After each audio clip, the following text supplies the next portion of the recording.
So this is the big thing that everybody's been waiting for and watching for.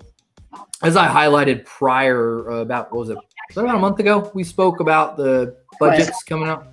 Right. About a month ago. When the budgets came out about a month ago, obviously we saw what the actual budgets were going to be for next year. It didn't have anything to do with the credit that we'll talk about here in a minute. Biggest focus, like I mentioned before, was increased reserves. That happens every year as we get closer to these major refurbishments. They've got to stack up the cash to make sure that they're ready for those. Health and safety measures that had to be implemented wherever they put plexiglass and all that type of stuff that comes out of our dues to a certain extent, at least.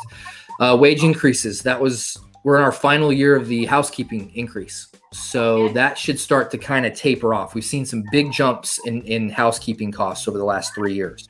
Luckily, that should start to taper off here pretty quick now that they're reaching their minimum $15. So are we finished with the union increase, or do we still? Yeah, that's what I'm talking about. That's what I'm talking about. They've been phasing that in. This should be the last one.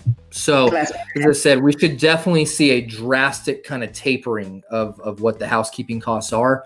So 2022, when we start to get due the budgets for 2022, the housekeeping line item should look a lot closer to 2021 than we've seen over the last few years, where we've seen 3, 4, 5% jumps in that line item.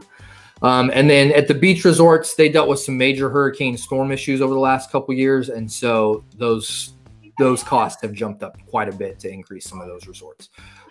Vero's, golly, every time they have a beach erosion event, a hurricane come through, beach gets torn out. Well, the county's responsible for it, but the county turns around and taxes everybody a lot higher to pay for it. So there's not much beach left there at Vero. No, it got torn up this year. Yeah, it's a mess.